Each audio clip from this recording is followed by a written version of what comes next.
Hello, my name is Swami Hriman, and over my many years of practicing meditation and sharing the techniques of meditation with students, there are some things that I've learned that I don't necessarily find in even any of the books that I've had access to and found inspiration and training, or that even my teacher, Swami Kriyananda, who represented the teachings of Paramahansa Yogananda.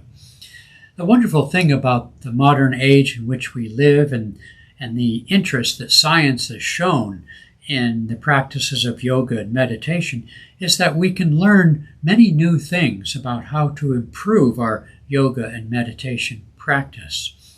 There's a few little things I'd like to share with you. Probably those of you viewing this already know the teaching so pervasive in India, but also especially in the lineage of Paramahansa Yogananda, that when we close our eyes to meditate, we lift our gaze through the point between the eyebrows.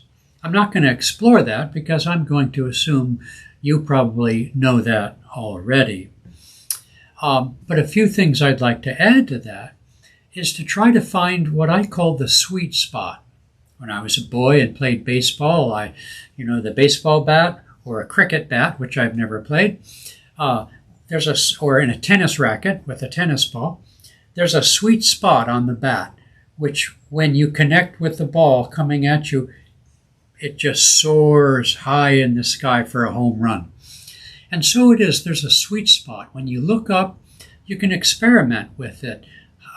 How high do you lift your eyes? Do you gaze how far in a distance? Swami Kriyananda said, put your thumb up.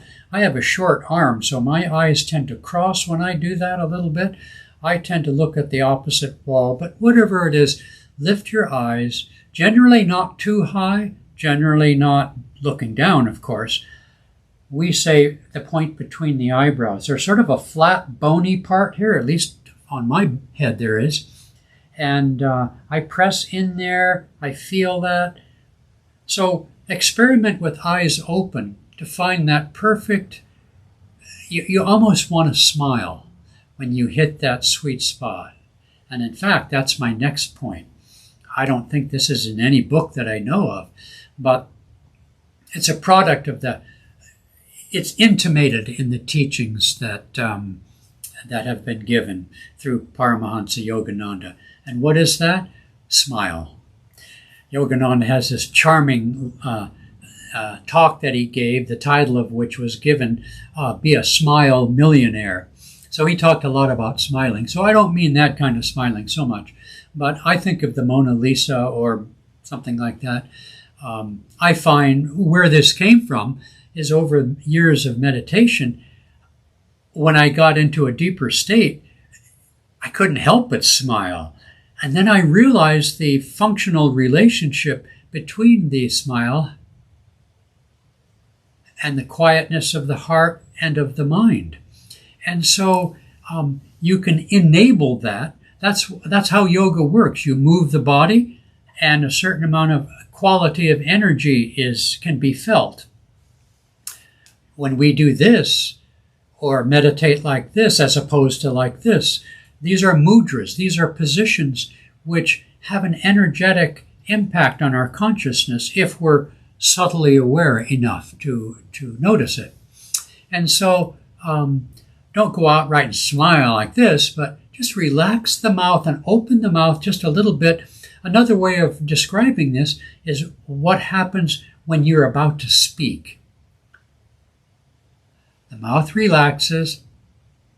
You haven't said a word yet, but you're about to speak. So the relaxation of the mouth, whether into a noticeable smile or just a relaxation, the mouth open, you'll find just practicing this, when you do this, the brain stops awaiting a command or waiting you to speak or whatever it might be, but it's kind of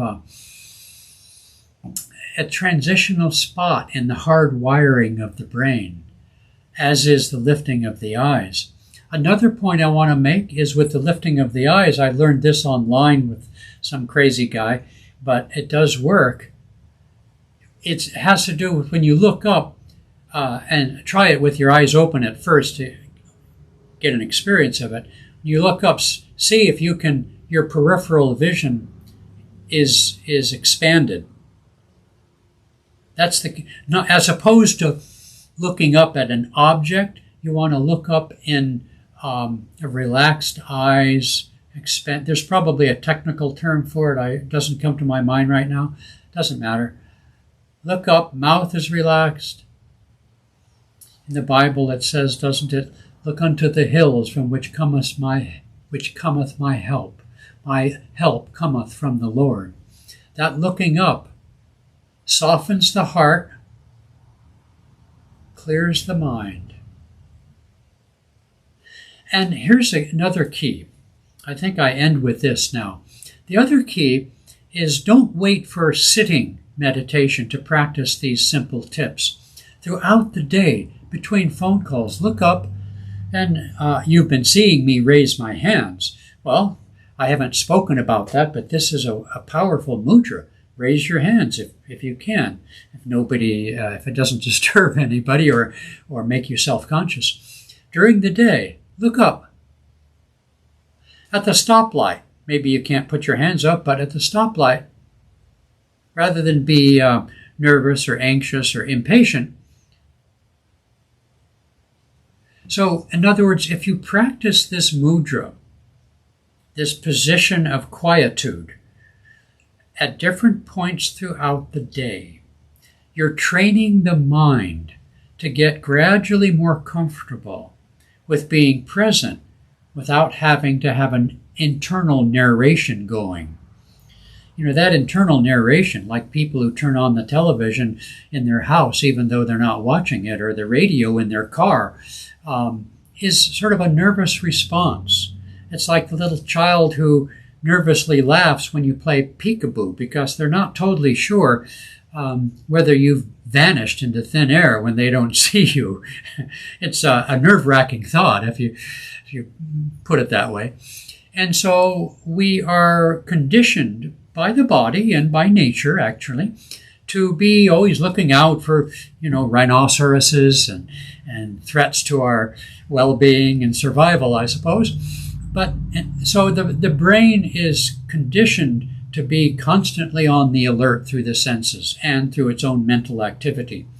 So we gradually train the mind in a very natural way to be quiet, to observe, to stop talking mentally, listen and feel. I like to tell the story of my upbringing in a rural area where when a train crossing on the grade was there had a sign and it said, stop, look, listen. And that can be a little mantra of your own, especially when you get anxious or stressed. Stop what you're doing, look, listen. By the way, I'm going to add another thing. When someone speaks and you say, what'd you say? You move your body in such a way as you tilt your head slightly to the side. This is another mudra that clears the mind to listen. Now, in meditation, we don't want to be doing this particularly, but it can be very helpful to sort of get into this space of stop, look, and listen. Practice this throughout the day and when you sit for meditation, but be patient. Patience is the fastest route to success in everything. Okay? What does patience mean? Relax. Okay? Okay, that's it for today. That's a lot of stuff there. So you heard it first.